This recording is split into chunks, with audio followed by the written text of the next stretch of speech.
What is moral quotient, MQ, by Professor Nigel MacLennan? What are the characteristics of a high or low moral quotient? Why do some people have a high MQ and others have a low moral quotient? How does moral quotient develop? What happens to work, social, friendship, or family dynamics when people have moral quotients at the opposite end of the scale? What role does your moral quotient play in your well-being? In which contexts is too low or too high a moral quotient harmful or helpful? Is your MQ something you can alter? Is there an optimum moral quotient? The concept of moral quotient seems increasingly central to explaining and shaping ethical behaviour. What is moral quotient? MQ refers to an individual's capacity to understand what is morally right and wrong and to translate that understanding into ethical behaviour. It goes beyond simply knowing the rules. It involves critical thinking, empathy, and the ability to navigate moral dilemmas. Similar to IQ and EQ, intelligence quotient and emotional quotient, in some ways, MQ is not a fixed trait, but rather a mindset and a set of values that can be developed over time. What are the characteristics of a high or low MQ? People with a high moral quotient exhibit some following. Integrity. Integrous people have a strong moral compass, are honest to a fault, and will not compromise what is right, even when it is in their best interest to do so. They are vanishingly rare. Moral courage. People with a high moral quotient speak up for what's right, even in the face of wrongdoing opposition. They have high levels of moral courage and tend to do the right thing when everyone else is running for cover from the wrongdoers. Self-responsibility. People with a high MQ take ownership of their actions and consequences. When they make a mistake, they admit it. They learn from it, and they do what can be done to put right the mistake. Fairness and justice. High MQers strive for justice and treat everyone with respect. They will not be passive bystanders when things are going wrong or harm is being done to others. They will call it out. Here too, they are vanishingly rare. Empathy and compassion. People with a high MQ can understand and resonate with the feelings of others, leading them to take compassionate actions. Individuals with low moral quotients typically engage in some or most of the following. Mendacity and duplicity. People with a low MQ think nothing of telling a lie 1 minute and then lying to cover up the first lie the next minute, and so on. Rationalize unethical behaviour. To low MQers, anything that results in their own personal gain is justifiable. They will rationalize their wrongdoing in a way that will be believed by those they seek to deceive. Moral cowardice. People with a low MQ stay silent when they witness wrongdoing. They will even deny that they witnessed the wrongdoing and in some cases give false testimony against right-doers with a high MQ. Devoid of empathy. With years of practice, those with a low MQ pay no attention to the welfare of others. They can and do carry out the most horrendous acts with no regret, conscience, or remorse.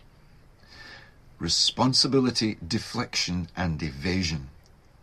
Low MQers avoid taking responsibility for their choices. They make excuses, they gaslight, they deflect blame, or blame others. Nothing is ever their responsibility. Someone, anyone, certainly not them, is always to blame. How widespread is low MQ? Alas, for society, The silently complicit make up between 85% and 95%. If you have ever wondered why corruption is so common, that is the reason. Most people do not and will not call it out. Going unchallenged, wrongdoing is facilitated and encouraged. If you think that the characteristics of those with a low MQ are remarkably similar to those of narcissists, sociopaths, Machiavellians and psychopaths, the toxic tetrad, you would be right. Those with a low moral quotient are responsible for the vast majority of atrocities in human history. Why do some people have a high moral quotient and others have a low MQ? To answer that question, it is essential to ask and answer this question. What influences the development of moral quotient? Upbringing and role models. When people grow up surrounded by strong moral values, ethical and integrous decision-making and behaviour, they tend to develop a higher MQ. Their role models can be parents, teachers, community leaders, and even peers. Alas, when young people witness politicians lying on an ongoing basis and getting away with it, or even being advanced because of their mendacity, that negative role modelling leads to a lower MQ in individuals and in the wider population. Cognitive development level. As a person's cognitive ability increases with age and education, their increasing ability to scenario plan and consider moral and ethical dilemmas increases. Whether their enhanced cognitive ability is used or not depends on other factors on this list. The role of culture and religion. Cultural norms and religious values significantly shape the development of morality. For instance, in some societies, it is thought acceptable to kill people for listening to music or not wearing a particular type of clothing in public. It is no accident that societies with such low MQs have committed some of the most heinous and immoral acts in human history. Personal life experiences. We have all experienced moral dilemmas. How we respond to those quandaries and what happens after our decision shapes our moral quotient. Rewards. The old adage, everyone has their price, indicates that some people can be induced to act in ways incompatible with their moral quotient. For example, there are expert witnesses, inverted commas, who are paid to discredit the victims of child sexual abuse. Such low moral quotient people base their testimony on the assertion that the victim is experiencing false memories. Those who are willing to give any testimony for the right price have captured some professional organisations and brought them into disrepute. Their so-called experts are even given awards by those ethically compromised professional organisations. The collective moral quotient in such organisations is generally low. Self-interest versus shared interest. When people place self-interest above the common good, they are displaying their low moral quotient. As just one of many possible examples in the UK Post Office scandal, during the inquiry, the executives who orchestrated the harm done to hundreds of innocent people displayed a shocking contempt for integrity, truth, the rule of law, or justice. At the time of writing, there are ongoing criminal investigations into perjury and perverting the course of justice in the UK Post Office. Few of those in the UK with a high moral quotient believe that the wrongdoers will be held personally liable. If they turn out to be right, that in turn will send a signal to UK society that deceit in public office is acceptable. Those low moral quotient role models will then be copied, and the overall moral quotient in the UK will be reduced. Social compliance, groupthink and risky shift. In order to fit in to a group, its participants are expected to share the same norms. When people are subjected to fit-in peer pressure from people with low moral quotients to go along with moral, unethical and harmful behaviour, they are likely to give in. Once toxic norms have been established in a group, the group engages in a collective delusion that self-justifies heinous acts, known as groupthink. Once peer pressure and groupthink have taken hold of group members, they will experience what is known as a risky shift, which is a greater willingness to make decisions that are incompatible with their own moral quotient. That inevitably descends into public scandal, usually exposed by someone of courage with an ultra-high moral quotient. In every organisational scandal, those wrongdoers who presented themselves as angels upon public scrutiny are shown to have acted diabolically. They presented themselves as being of high moral quotient, but of course are and were the exact opposite. How does moral quotient develop? Looking in more details at levels of development of moral quotient, we can draw on the brilliant work of Lawrence Kohlberg. He gave people story-based moral dilemmas and invited the expression of judgment about the key characters. After exploring the reasons his subjects gave for their judgment, Kohlberg identified 3 stages of moral development: pre-conventional, conventional, and post-conventional morality. Let's elaborate on that. Pre-conventional morality breaks down into 2 age-related sub-stages. From around the 2 to 3 and 5 to 6-year-old range, children seek to avoid punishment by adults.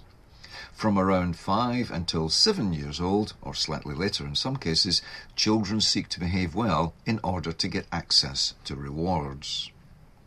Conventional morality. That also emerges in 2 substages. Conventional morality takes over when children realise that family, friends and social groups become the source of authority. From around 7 years old until 12 years old, children seek to satisfy the other members of their group.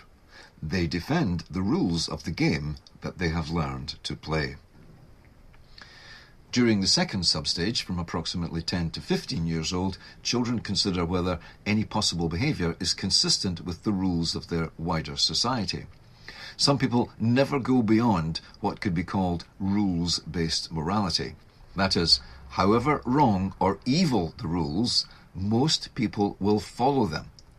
Authorities setting the rules made almost all atrocities in history possible. Post-conventional morality also emerges in 2 substages, and is so called because at this level of moral development, a person's morality goes beyond any one society. Very few people reach this high level of moral quotient. In the first substage, some people as young as 12 develop a sense of choosing to enter a shared moral commitment with those around them based on the shared benefit of abiding by the collective rules. During the second substage, in a tiny percentage of the population, universal moral principles emerge. While such high moral quotient people acknowledge the needs for societal norms and laws, their reasoning operates at a higher level. They can see situations in which the laws and rules would cause huge injustice and harm society, and those breaches, those harms, are invisible to the vast majority of the population. Those with the highest moral quotient can explore and weigh up any intention or action and develop a deep understanding of the moral issues around it, which is way beyond the consideration contained in any rules or laws. How opposite moral quotients affect relationships and work dynamics. At work, in social settings, in friendships, even in families, if a person has a high moral quotient and they are surrounded by unethical, low moral quotient people, conflict is inevitable. It is only a matter of time before a situation emerges or a decision has to be made that flushes out the differences. Most people tend to seek out and work with others who have a similar moral quotient to themselves, people who validate their moral or immoral worldview. What role does your moral quotient play in your well-being? In which contexts is a moral quotient harmful or helpful? Is there an optimum moral quotient? People with an ultra-high moral quotient find themselves in a world that seems immoral and ethically repulsive. Some tend to group together to protect themselves against the corruption that they see all around them. Other high moral quotient people simply block out their awareness of the wrongdoing going on around them. That suggests that some people with high moral quotients choose silent complicity when faced with widespread or normalized wrongdoing. Why? Because they have lost all hope that it can be stopped, and they have decided that their well-being is most important. In my experience, helping leaders of integrity, whistleblowers, I've observed that they find it intolerable to stand by and watch wrongdoing occur right in front of them. On the other hand, people with a low moral quotient who work and socialize with others like them seem perfectly comfortable with wrongdoing, often participating in it.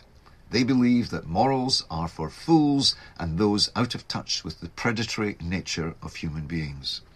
Their only limits are what they can get away with. If something isn't explicitly prohibited by law, or the laws are unenforced or unenforceable, those with a low moral quotient feel justified in doing whatever harm they wish to gain a personal advantage. Most people with mid-level moral quotients tend to avoid discussing moral or ethical issues, as they have found that those topics disrupt harmony and may jeopardize their livelihoods or friendships. Like politics, sex, and religion, morals are seen by them as subjects best left undiscussed. Is there an optimum moral quotient? It seems that the best moral quotient is the one that is ideally suited to the context in which a person finds themselves. Too high or too low a moral quotient compared to their peers, and problems will surface. One of the unacknowledged parts of the interview, dating, or friendship forming game is mutual unconscious evaluation of moral quotient. High moral quotient people want to be with other high MQers. If you wanted to, could you change your moral quotient? Before answering that, perhaps we should ask, why would anyone want to change their moral quotient? Here's why. To acquire peace of mind, to feel good about themselves and the world. That can mean choosing to abandon deeply held principles, dropping their moral quotient, or becoming morally compromised in order to keep their job in a corrupt organization or profession. Let's assume that you are reading this article on MQ because you want to move in the opposite direction. How can you increase your moral quotient? Take time to reflect on your values. What do you believe in? What markers are on your moral compass? The more you know and understand your beliefs and values, your moral quotient, the more you can choose to act on them. Identify and challenge your biases. We all have biases. They influence our moral decisions. Again, increased awareness makes high moral quotient action more possible. Ongoing learning. Each time you face an ethical dilemma, reflect on it, learn from it, and praise yourself for doing the right thing. Find and connect with high moral quotient role models. Surround yourself with people who epitomize high moral character. Take time to empathize. Walk a moon in the shoes of another to understand how your actions might impact them. The journey towards and maintaining a high moral quotient is lifelong. There will be temptations, challenges, and setbacks. If you want to be able to look yourself in the mirror every morning and know you are a person of high moral character, the journey to heighten your moral quotient is worth it. What actions will you take today to improve your moral quotient?